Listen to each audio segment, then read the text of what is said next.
Good evening. Welcome to another episode of OmenG's Stupid Scary Stories. Once again, I'll be reading from Connecticut Ghost Stories and Legends by Thomas D'Agostino and Arlene Nicholson, part of the Haunted America series. Tonight's story, The Bradley Playhouse.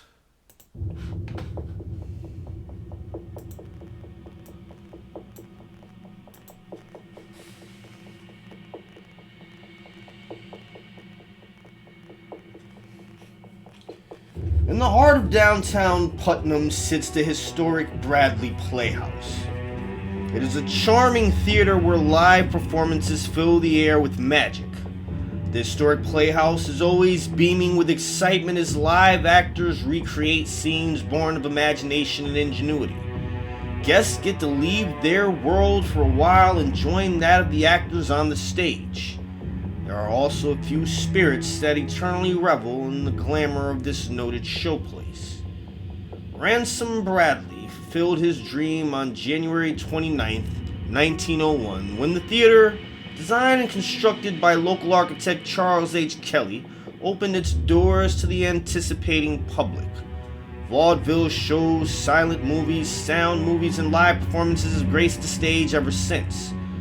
The theater was victim of 3 fires, 2 in 1914, just 14 hours apart, and 1 on December 9, 1937. The Bradley had a specially designed asbestos curtain that would drop in front of the stage, thus containing the conflagration to that area alone. The curtain, one of 3 known to have actually served its purpose, worked, and the building sustained minimal damages. Each time there was a fire, the theater was expanded and improved upon. It opened after renovations on December 25, 1937, showing first-run movies. The name was later changed to the Imperial and ran under that designation until 1985. The name was changed back to the Bradley Playhouse with the inception of the Northeast Repertory Company, bringing live theater back to its stage. Bradley Playhouse once held 1,000 guests, but that has since been reduced to a 400-seat capacity due to renovations, larger seats, and other modern comforts. The Bradley is presently under the auspices of Theater of Northeastern Connecticut, an amateur community group that produces 7 shows a year along with various fundraisers. The building houses a few hair raisers as well. Strange noises echo through the theater, often causing the actors to take a second look about the hall. Seats are known to move as if someone is either getting up or moving them to get through an aisle. People have seen shadows pass behind them. Some lean forward to give the audience member extra passing room, yet when they turn around, there is no physical being to create the mysterious shadow. Patricia Green, business manager for the TNECT, took me on tour of the Playhouse, relating all the stories she had heard over the years. During one particular play, a coffin was used as a prop. Lying on top of the coffin were a sash and a rose. Just before showtime, the rose suddenly disappeared from the coffin lid. As it was a very important prop for the upcoming scene, cast and crew searched frantically for the flower but came up short. It was decided that until another rose could be procured, they would have to improvise with another prop. When they carried the prop over to put on the coffin, the rose that had been missing was once again in the exact same spot where it had been originally placed. No one could have taken it or replaced it, as the coffin had at all times sat in plain view of the cast and crew. Of all the happenings at the theater, the most unnerving occurrence is the appearance of the lady in blue. The phantom figure dressed in a flowing blue dress is often seen in the balcony by the performers during rehearsals. The spirit is dressed in 1940s style clothing, and according to those who have witnessed her, does not care for any plays other than musicals. She is seen to become very agitated and leave. Staff tends to believe she may have been a wife of an owner or a theater employee at one time. They have also seen the figure in the backstage mirror. Two children who were practically raised at the theater have seen a few of the resident ghosts. Patricia's granddaughter once saw a man she called the Frogman crouched on the stage. A son of the Playhouse employee once waved and said hello to what he described as a woman in a white dress he saw while in the balcony. No one else saw her, but he insisted she was there. Patrick Pollard, a volunteer at the Playhouse, has heard noises he cannot explain. Many nights he would be working alone in the building and hear what resembled footsteps creaking along the wooden floors in the auditorium. He knows all the creaks and groans the building emits, but there were some he could not put his finger on. The building is wispy and open and has lots of elements to it: tin that creaks, winds that howl across the stage. When the lights warm up, they begin to creak. You can become an empath and absorb it, or you can say, I know what this is. But there have been times I have been in here in the middle of the night by myself working on lights. Everything is dark because I am focusing lights way in the back, and you start thinking about it, and then all of a sudden you feel like you are glowing because of that feeling you get. It could be lots of things. Patricia has also heard the footsteps. Both Patrick and Patricia demonstrated how the floors have let out an unmistakable groan when someone is moving across them. Other staff members, along with Patrick, have had the hair on the backs of their necks and arms suddenly stand on end. He explained how it could be just the fact of being in an old building where so many stories have circulated over the years, or something else. One night, some of the stagehands were working on a set and there were tools and debris all over the stage. They were talking about the ghosts, and Patricia said there is no such thing as ghosts. At that moment, a screw gun flew off a paint can and onto the floor. Pat stated it could have been placed there haphazardly, but it was a strange coincidence that it would fall at that moment. A man came in who was new to the theater and had never had any of these ghost experiences or heard any of the ghost stories. He sat down in one of the seats. A few moments later, the seat next to him folded down, yet there was no one who reclined in it. He then told Patricia that he could feel his father's presence next to him. Another staff member walked across the stage on her first day at the Bradley and immediately felt as if something were following her. Performers have had some invisible being rest a hand on their shoulders while on stage. Another unexplainable event involves a heavy safe that was in Patricia's office. It is a customary when the office door is closed to wait until the person inside is done with their business before entering for any reason. A few staff members knocked on the door several times, but no one answered. Finally, they agreed that the door was closed with no one inside. Patricia tried to open the door, but it would not budge. She finally able to open it a crack, only to notice that the safe had been pushed in front of the door. No one could explain how a safe with no wheels managed to slide across the carpet and block the entrance. The door is the only way into and out of that office, so no one would have been able to push the safe into that spot and close the door behind. As for the energy that may reside in the Playhouse, everyone will attest that it is friendly, positive, and harmless. It may also have a lot to do with those who work there. As Patricia stated, there is so much activity going on, not only spiritually but physically. There are about 120 live bodies that bounce through here on a regular basis. The members, cast members, and core group, all with these incredibly dominant personalities that carry their energies around and bounce their creativity off of one another. There is a lot of energy from the people who are alive in the Playhouse that changes and charges the place where perhaps other energy may feel welcome and part of the scene. Whatever the case may be, normal and rational occurrences or paranormal, there is definitely a spirit or two in the Bradley Playhouse giving an eternal encore performance.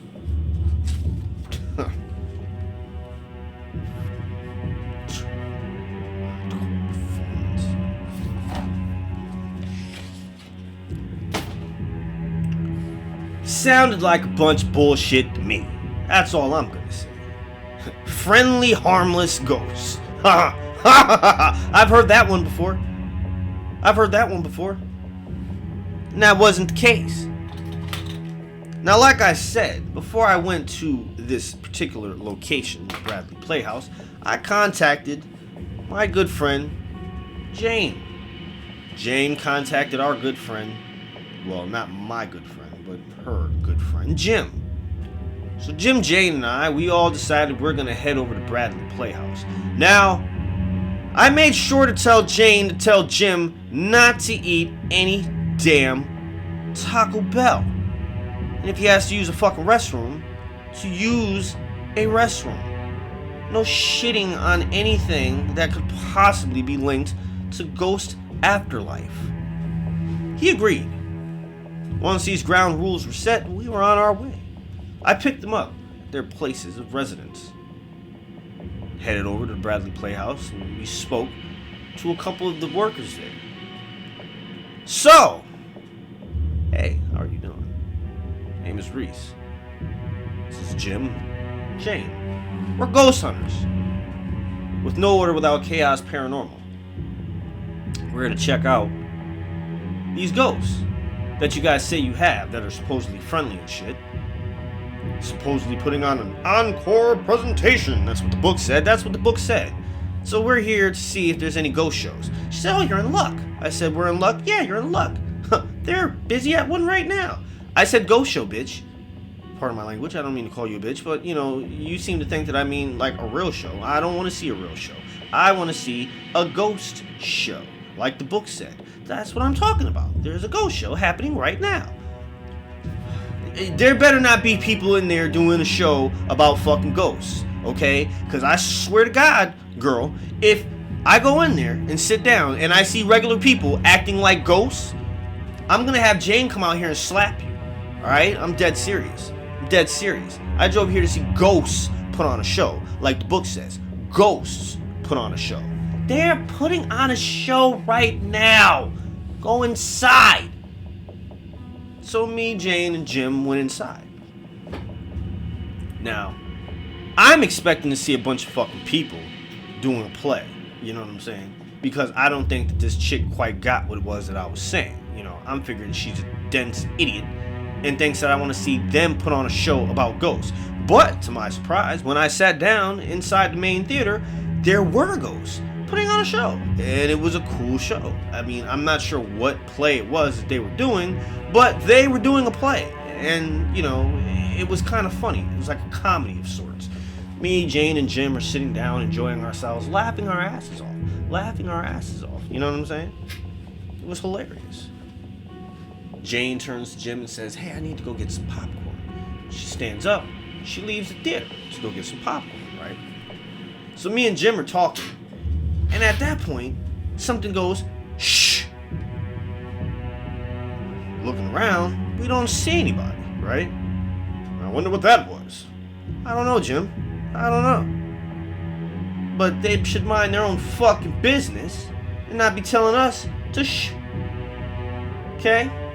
Why don't you wait for intermission? I heard a voice say. Who are you? Huh? Don't worry about who I am. Just shut your fucking mouth. I'm watching the goddamn play. This is the good part. So, you know, me and Jim shut the fuck up for a hot second. But, you know, we started back up talking again when this ghost didn't say anything else for a little while. You know, Jim and I were discussing something. I'm not quite sure what it was. I don't remember. It could have been the play. But whatever it was, we were talking. And we weren't being loud or obnoxious or anything. It's not like there were a whole bunch of other people in there. There are maybe 2 or 3 others besides us watching this ghost show. You know what I'm saying? But this ghost was not happy, right? Jane just so happens to come back and she's sitting down. She's got her popcorn. She's eating her popcorn. She's got a little soda with her. She asked me would I like some of her popcorn. I say yes. And then again, I hear this, shh, shut the fuck up. Listen, ghost, alright, you're rude. You're rude. No, you're fucking rude. I'm trying to watch the fucking show. Why don't you show yourself and stop being all invisible and shit so I can lay my eyes upon your ghostly face and see who the fuck it is that has nerve to be telling us to shut the fuck up and shit. With the shh. You shh.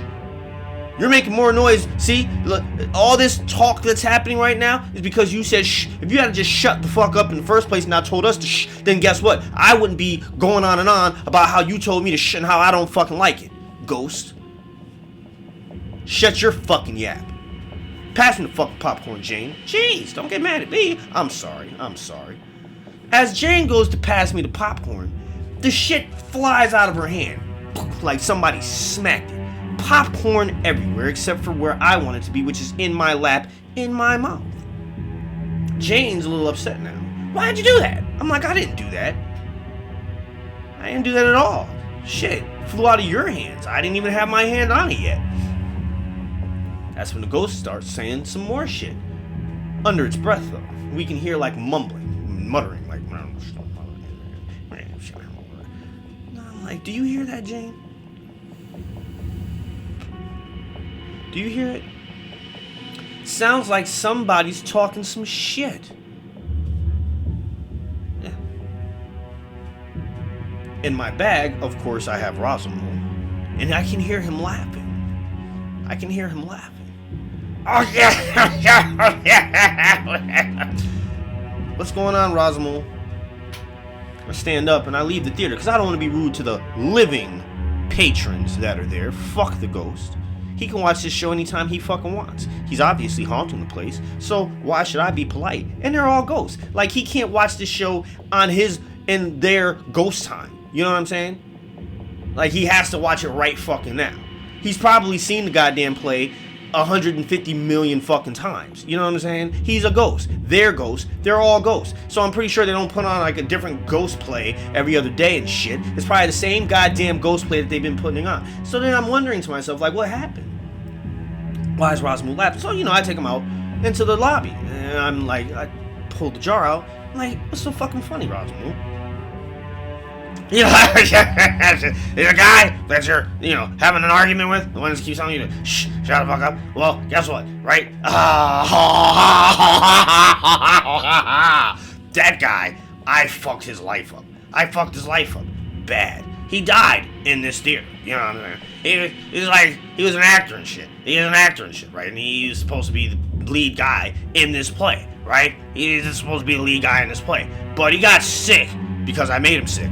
And the understudy got to do the play on its opening night. It was like the biggest fucking play of this guy's life, and he didn't get to do it. So, right, he comes to the place, and he's sitting here, right, and he's expecting the worst from this understudy. He's like, yeah, this guy's gonna do terribly. He's gonna ruin the play. But what ended up happening? What ended up happening is that the play was a smash hit. It was, and people fucking loved it. They loved it. And when he was well again, he got replaced. They said, no, sorry, buddy, we don't need you to do this play anymore because, Jim over here, well, whatever the guy's name is, I don't fucking know what his name is, but the guy that got the understudy guy that got to play his role, and he was doing so much better than him because I gave him extra skills. Just to fuck with this guy. And they didn't want him anymore. So he goes to the fucking play. He's watching it one day, right? And they're doing the last night, the performance and shit. He comes in. He sets the fucking place on fire. And a lot of people don't tell you that the whole crew died in that fire. They just talk about, there was a couple of fires 14 hours apart. Yeah, that's true. There were a couple of fires 14 hours apart. The first fire killed half the crew. The second fire killed the rest of them. And this guy, feeling guilty for what he did, hung himself in the theater. Now he's stuck here. He's stuck here forever watching this play and waiting for the guy to fuck up, which he never does. So this guy has to sit here and suffer watching this guy do way better than him and replace him. And he has to watch this over and over and over and over again. Oh, God, this is tasting so goddamn good. The suffering. Oh. Rosamond, you never cease to amaze me. To levels to which you stoop to cause suffering. It's just, sometimes I think that you are probably one of the worst demons ever that I've ever met. No, I'm not the worst. There's others that are much worse than me. And like I said, I'm just a demon. I'm not even a greater demon. Greater demons are much worse than I am. Trust me when I tell you. Maybe one day I'll get my horns and become a greater demon. But for now, since you have me in this goddamn jar, I'm stuck as a demon. And I don't think you're ever going to let me out of this jar. I think that you're kind of enjoying having me in the jar and whatever. So, me and Rosamund go back inside, sit down, watch the play. This time I decide to be quiet, because now I know this guy's story. I don't want him getting agitated and angry and doing any more shit like that. I also got some popcorn while I was, at the damn thing. Concession stand, So replace the popcorn that fucking ghost smacked out of Jane's hand. And so Jane could be happy. Gave her the popcorn, sat down. So at this time, I hear this familiar fucking voice coming from across the road down towards the front a little bit. It's this fucking guy that I know. His name is Mr. fucking McNasty, right? I can hear this dude talking shit to somebody he's sitting next to. That motherfucking shit. I don't know why these goddamn motherfucking people in this play. Fucking ghosts and shit. I don't give a goddamn about no ghosts. Why the fuck we watching a ghost play anyway? He said to the dude sitting next to him. And I recognize his voice. Look, Mr. Nasty and shit, you know what I'm saying? We was watching the play because people was telling me I need some culture and shit. I'm not supposed to be like, you know what I'm saying, doing the things that I do. And I gotta get some culture. So I figured it's better culture than to get to go to play and shit, some ghosts doing the thing. You know what I'm saying? Why don't you stop chewing on your goddamn tongue, boy? Just speak fucking English and shit. Can't stand you. Get on my goddamn nerves. You know what I'm saying? I don't even want to be here. I don't know why I came with you and shit. It sounds like the type of shit that motherfucker Omen be doing. I'm surprised his dumb ass ain't sitting up in here now. You know how he be out ghost hunting and shit. Can't stand him. Last time I talked to that bitch ass motherfucker, I heard that he went to some other place talking about he got a goddamn demon in a motherfucking jar. He got a demon in a motherfucking jar? Yeah, that's what he said. He said he got a goddamn demon in the jar. What he doing with the demon in the jar, Mr. Nasty? This crazy shit, having demons in jars and shit. He shouldn't do that. It's like they're supposed to be free and shit. Like, what if somebody put him in the jar? Like, how would he feel about that shit? I'm listening to the two of these two have this conversation, and they're talking shit about me. You know what I'm saying? They're talking shit about me, and I'm not really feeling it that they're talking shit about me. So I stand up, I walk down to where they're at, like, hey, motherfuckers, how y'all doing? And shit, sitting here talking shit about me. Mind your fucking business, you old bastard. Like, why does it matter what I like to do? Oh yeah, what you doing here? Here hunting ghosts and shit like you usually do, motherfucker? Shit, there's plenty of them here. I don't know. And what's this I heard about? You got a demon in a motherfucking jar and shit. Ra's-Moon and shit. Yeah, man, why you got a demon in the jar, woman? Shit, that's crazy. You shouldn't have no demon in the jar, baby. You know what I'm saying? Like, that's cruel, son. That's like being in jail. It's like being in jail. You know what I'm saying? How would you like it if somebody put you in a jar? You know what I'm saying? Like, how would you feel? How would you feel? Are y'all, do y'all hear yourselves? Do you hear yourselves? Why do I have a demon in a jar? I'm a demon hunter. I hunt demons. Y'all know this. You think it's all bullshit, but it's not bullshit. It's some true shit. True shit my ass, motherfucker. You don't do shit but run around going to these places, reading ghost stories and books and shit, and then you sit here and act like you ghost hunting. What are you, like, motherfucking priest and shit? Exercise and shit? Go exercise. Not exorcise, but exercise your motherfucking brain and stop with this nonsense, boy. You ain't ghost hunting shit. I see ghosts, but I don't believe it.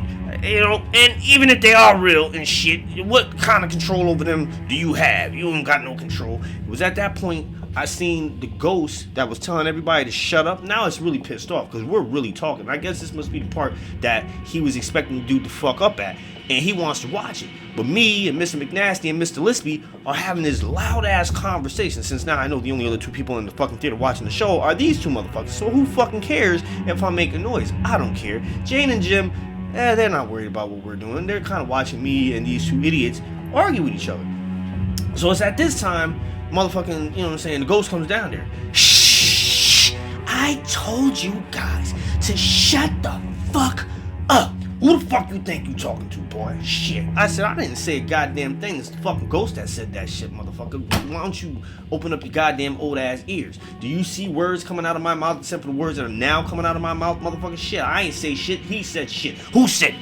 Where you at? Why don't you show yourself, you motherfucking ghost? Stop sitting here being invisible and shit and let me see you so I can smack you with my goddamn cane and hit you with my chain and shit. I don't appreciate you coming down here telling me to shut my motherfucking mouth. I paid my goddamn money to watch this goddamn show. I'ma say whatever the fuck I wanna say when I wanna say it, motherfucker. Fuck you. Yo, Miss McNasty, calm down, man. See, I don't understand. You're gonna bust a goddamn fucking blood vessel in your motherfucking brain and have a stroke and shit. And maybe a heart attack. You don't wanna do that. You don't wanna do that. Shit, calm down, man. You know what? Y'all enjoy the rest of this show. Please leave me alone. Don't worry about what I'm doing, okay? I'm trying to enjoy myself. Then go back on over there and shut your motherfucking mouth and sit your ass down with your goddamn friends and shit and hunt some goddamn ghosts. That's what you do, don't you? Shit. Mind your business. I don't know why you brought your ass down here in the motherfucking first place. Yeah, we was talking about your ass. You got a problem with it? Oh well, too motherfucking bad. You wanna throw some hands? Let's go. Step outside, I'll whoop your ass. Shit. You don't know who the fuck. You know who I am, motherfucker. Remember them times we was up in New Hampshire and shit, traveling around, you up there making hot sauce and shit. You still doing that, boy, huh? You still growing peppers and drinking hot sauce like you ain't got no goddamn sense? Crazy ass motherfucker. No, actually I'm not. Thank you very much. I gotten things under control. I turned around and left. I had enough of arguing with Mr. McNasty. You know, he's draining. It make you feel terrible about yourself. But, you know, before I left, I had to get one digging. You know what I'm saying? Like, you know what, Miss McNasty? You should be a ghost hunter. Your old ass got 1 foot in the grave already anyway. You probably see ghosts on a daily basis. How's your fucking wife? Oh, fuck you, boy. Shit.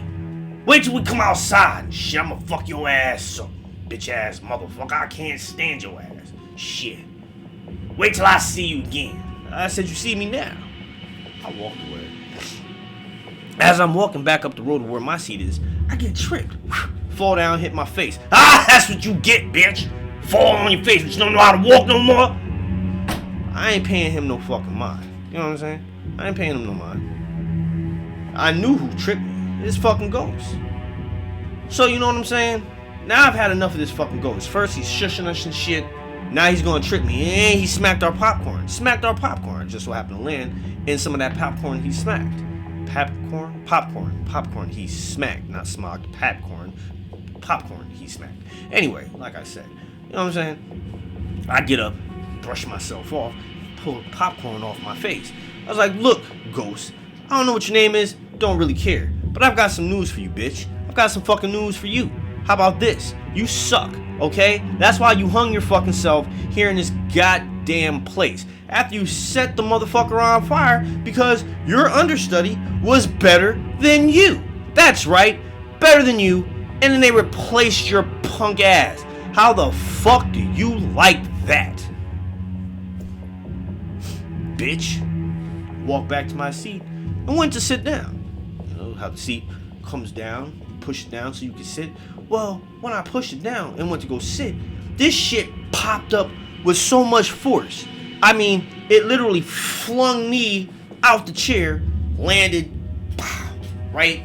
This little ghost, well, not a little ghost, but a ghost, you know, the one that I was talking shit to, manifests itself, finally shows himself, you know, some dude, the average, everyday looking dude, you know, nothing spectacular or particularly unique about him, just everyday average guy. Jumps on me, right? And starts pummeling me with ghost fists, which weren't really doing anything at all because he's a ghost, right? So I'm laughing my ass off at him while he's sitting here getting all frustrated, punching.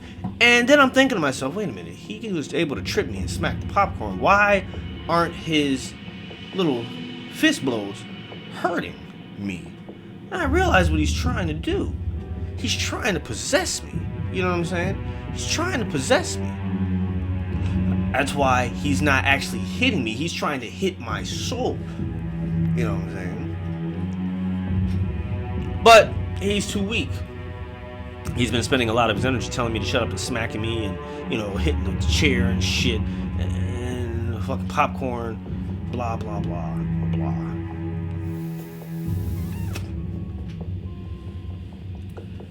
I found this to be hilarious for some time. I pulled Rosmul out the jar and I let Rosmul have some fun with his ass, because why not? This dude wants to sit here and do some dumb shit. Why not let Rosmul have his fun too? So Rosmul had some fun with him, you know, laughed at him, kept reciting the lines that he was supposed to recite as the guy that took over and did the show for him and shit like that. You know, just some real dick shit. We finished watching this ghost show, which really was a ghost show, and then we left. I know what you're thinking, right? That was not all that interesting. It wasn't supposed to be interesting. I never said it was going to be crazily interesting or that anything crazy was going to happen. I just said that me, Jane, and Jim were going to go to the Bradley Playhouse and see what's going on. And we saw that there's a ghost show. So that proved that they really do have a haunting there. And for the most part, the ghosts are friendly and mostly harmless, except for this one dude who's pissed off because he hung himself because he got his shit replaced by the understudy and he sucked. I mean, that's all there is to it. He sucked. He obviously sucked because the understudy got to do the damn role.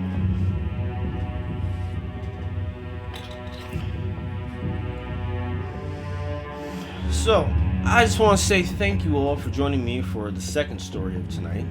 Decided I was going to do a double release or a double feature for Sunday because, you know, I didn't do a whole bunch of them earlier on in the week. So I figured, hey, I'll slap you with two of them on the same day since I recorded one earlier today.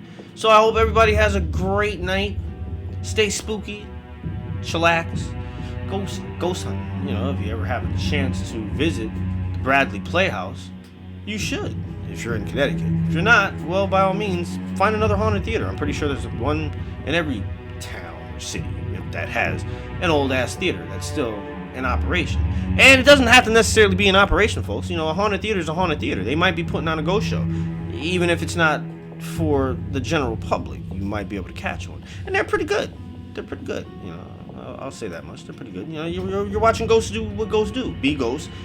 And not do any dick type shit like poking around like corners and shit like this. Like,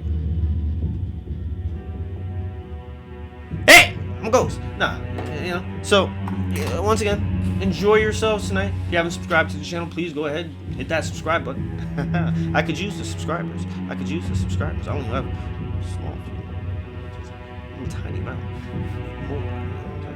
And, you know, if you like the video, go ahead and hit like. And if you want to be notified, if you are one of my subscribers that happens to watch these stories on a regular basis, well, if you want to be notified when I drop a story, you can hit the notification icon and you will be notified when a story drops. I don't have an actual recording schedule. I just do them when I feel like them. And sometimes I even do them when I don't feel like them. But until next time, folks, have a wonderful evening. Stay spooky.